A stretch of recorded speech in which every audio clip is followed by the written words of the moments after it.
Demon Slayer, for many people, the anime of 2019, is a beautiful work of art for its stunning visuals, powerful sound design, and engrossing story and characters. But with its Taisho era setting, it's safe to say many were drawn in by author Koyoharu Gotoge's interesting take on setting. Going back even further in time, though, I think it can prove interesting to draw a comparison between the namesake of the series, the Demon Slayers, and one of the most famous aspects of Japanese culture, the samurai. In order to get a complete feel for the more introspective and complex natures of the samurai, I think it's first good to take a brief overview of their history. The actual position of samurai originates from the 9th century. However, it was in a different capacity than what may be commonly portrayed. The term samurai has its roots in the word sabura, which has a meaning along the lines of to serve or to look up to. This is due to samurai originally being a sort of attendant for feudal lords who needed watchmen for their lands while they were absent. They were employed directly by the landowner, and the position became one passed down within the family, leading to the samurai class being one of birthright many years later. Roll on to the turn of the 13th century, and the now prominent class had control of the Japanese government, with a shogun as their leader. During this warrior ruling, the influence of Zen Buddhism began to grow, and it deeply influenced the ideal of the samurai. Now, this influence lasted all the way up until 1600 and even further beyond, but around that point, Confucianism began to grow and leave its own imprint on the samurai as well. Now, these somewhat contradictory, sometimes like philosophies merged into one and created the Bushido, or what would typically be called the Samurai Code. However, this establishment only came as the samurai started to decline as a new era rose in Japan, the Edo period, which saw over 200 years of peace. With their warrior aspect less needed, samurai became more attuned to other positions such as advisors, moral leaders within the community, civil servants, or even traders. This was not only due to peace, but also continued dependence on masters due to harsh policies and lowering stipends. Not much changes for a while, until the official disbandment of the samurai in 1876, 8 years after the Meiji Restoration began, which saw an end to the feudal system, among other things. Now, Demon Slayer's setting, the Taisho area, only lasted from 1912 to 1926, so why did I just spend all this time going over a class that disbanded around 50 years before that? Well, I think it can prove interesting to look at the Demon Slayers as a sort of post-samurai. I believe they actually are quite closely related, and we'll start easing into this relation with some of the more common aspects they share. Also, fair warning that I am not an expert on any of these topics or the history I just discussed. This is all just based on research I did with the intent to make this video. So this isn't me talking as an expert, but me presenting my research findings to you to create an entertaining video. But if you want to check the sources I used or read for yourselves, they will all be available in the description below. Now, let's go ahead and get back into it. Probably the most direct relation is via the katana. In Demon Slayer, we see the katana treated with utmost respect, well, except from Inosuke. One of the first lessons Tanjiro receives is in this respect, with Urokodaki telling him, "If you ever damage the blade, I'll snap your bones as well."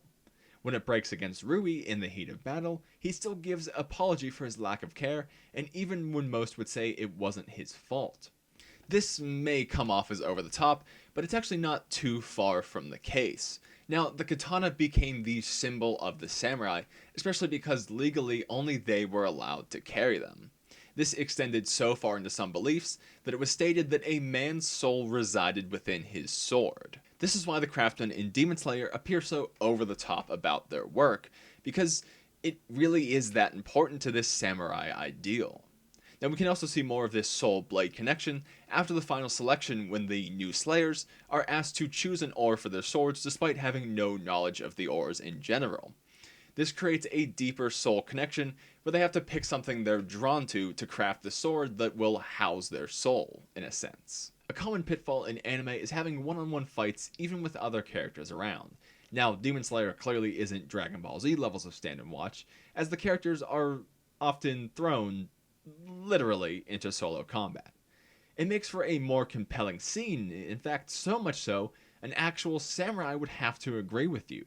Even if they were involved in a group engagement, it was common in the early days of the samurai for them to lead the charge, yelling out their accomplishments, and in the later days carrying a banner that conveyed the same meaning. And this was to seek out a worthy opponent for solo combat. Not only did this fit in with their virtues and ideals, but also allowed them to continue distinguishing themselves in this way. It was also traditional to behead this foe and bring the head back with you as proof. Now, although it's a little bit shocking now, traditionally in an early setting, this was really the only way to prove that you had this battle and that it actually went in your favor. Now, demon slayers aren't walking around with collections of severed demon heads. In fact, that'd even be impossible for them. But I think this says something about the choice to make the neck the weak spot of the demons, fitting in with his tradition of beheading a worthy foe. Also, to people who know this history, it makes the battles a little more meaningful that they have to end in this historical way that signifies a battle between worthy combatants. Another correlation between real samurai and demon slayers we can see is in the prominence of ranking systems. Now, real samurai could be one of 3 ranks from lowest to highest: Gokunin, Goshi, or Hatamoto. The Hatamoto alone were allowed to carry wakizashi, which are the shorter blades you see accompanying katanas. If you've ever looked at a picture in a collection where they're on a stand, this is the shorter sword that you see. Now this is the loosest concrete connection to the anime, as the Demon Slayer have 10 ranks from Muzanuto up to Kuno, and even the Hashiro above all. Additionally, at least in Season 1, no characters are seen having a wakizashi, and the only characters with 2 blades have dual katanas. Now, it can't get full marks in every category, plus, I think it's an anime law that at least one character has to dual wield swords. Now, there is actually a real style known as Nito Jutsu, which is the practice of using 2 blades. However, it's the katana and wakizashi rather than 2 katana, but it proves that having a dual wielding character isn't the most far-fetched idea. Also, as a fun fact, it was practiced by Miyamoto Musashi, who many would consider to be the greatest samurai of all time, winning over 60 one-on-one duels using this unique dual-wielding style. He did this as a ronin, or a samurai without a master, where his only goal was to keep wandering and find worthy opponents to duel with, and oftentimes these were to the death. Eventually he hung up the sword, instead choosing to practice Buddhism, calligraphy, painting, and philosophy, and basically becoming the ideal peaceful samurai. Basically, the dude was an all-around real-life myth, legend, badass kind of guy. I'd really recommend actually reading up on him a bit. Now for the best part, where we get to dive into the underlying philosophy and spiritualism that fed into the ideals of the samurai. That is a sexy sentence. Now, as I said earlier, Zen Buddhism was a large influence on the samurai from the 14th century onwards, although some sources would say this connection is overstated. However, I believe it's clear to see some of the influence. Now, sadly, we have to truncate this discussion a little bit for time, and only discuss one of the subsections of Zen Buddhism at the time, called Rinzai, which was the subsection which most influenced the samurai. This can be seen from one of the quotes of the time, which was Rinzai for the shogun, Soto for the peasants, with Soto being the other major subsection. This is because Rinzai was a subset of Zen Buddhism, which focused on using practical technique as a means of cultivating moral character. This often included martial arts, as well as other means such as painting and the tea ceremony, among others. This mix of martial technique and spirituality helped to remove the fear of death in a samurai, hence its heavy adoption among them. This was aided even more by a koan, or a paradoxical question. Now, one would meditate on these questions for days, months, and even sometimes up to years, but the goal isn't to solve the question, but to shift your mind's perspective, cast doubt on the previous way of thinking, and become more enlightened. Now, I think this relates almost eerily to my favorite section of our early Demon Slayer, which is the boulder that Urodaki has Tanjiro slash in half as a test for final selection. Now, this was extremely physical due to his training, but it's clearly mental as well. He even states at first, is a boulder something you slice, showing his mind struggling to wrap around the confusing idea. Sabito and Makomo's souls help him, and not any actual physical form. I said not in any physical form, but I don't really know exactly how souls that can't move on work in the Demon Slayer world, so they could be physical representations, so a grain of salt here.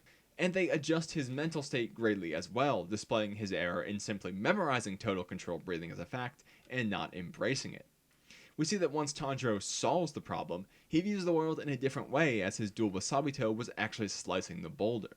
I think it's fair to say the boulder was a form of koan for Tanjiro, forcing his mind into a more sturdy and resolute state. We also shouldn't understate the aspect of martial arts from Rinzai, as we can see this correlates to the physical training they undergo in Demon Slayer.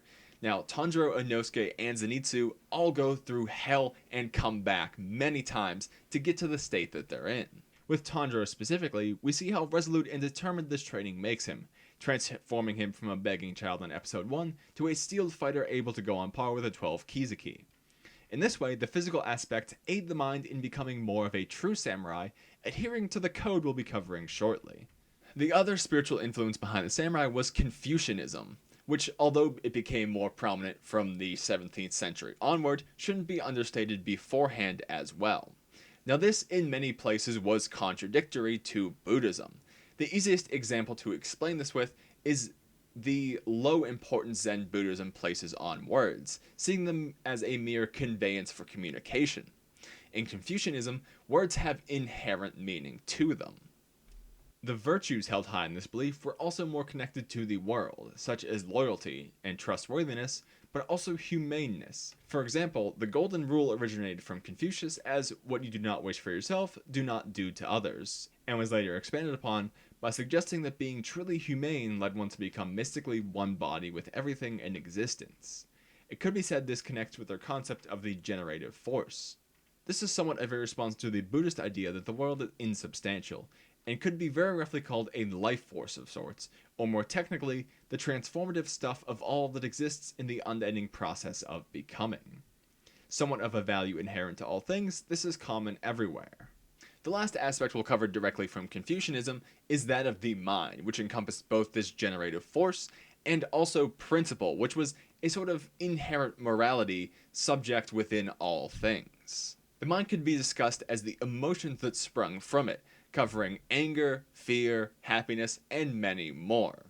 These were viewed as positive when in accordance with principle, and negative if they became underbearing or overbearing on the individual. Quiet sitting was used to combat this, which is similar to meditation, but is used to prep the mind for the overstimulation of activity.